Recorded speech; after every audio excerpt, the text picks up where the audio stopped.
On était là ce matin pour échanger sur l'avenir de la liaison ferroviaire Perpignan-Rungis, pour sauver le dernier train de primeur donc, qui alimente le mine de Rungis, et puis en même temps l'occasion d'évoquer la politique des transports de marchandises dans le pays, plutôt son absence.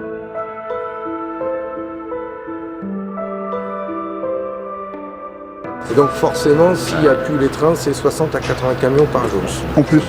De fait, si on rajoute 80 camions par jour à cet endroit-là, on fait péter le bousin. Le marché de Rungis, c'est 9 milliards de chiffre d'affaires, c'est 1200 entreprises, et ce qu'on vit ici, ça distribue 18 millions de consommateurs. Donc on a un modèle qui est fiable. Les fonds publics pour le fret SNCF sont impossibles par l'engagement pris par le gouvernement français en 2006 sur l'ouverture anticipée de 6 mois, quand même la libéralisation totale du fret ferroviaire dans le pays était conditionnée à la recapitalisation du fret, et derrière on réinjecte pour rien. 84% des marchandises qui arrivent au Havre repartent par les camions, 6% par le fleuve et le reste par le train. C'est rien du tout.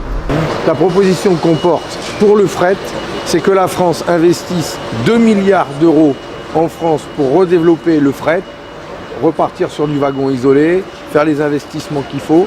On l'a estimé à 2 milliards d'euros.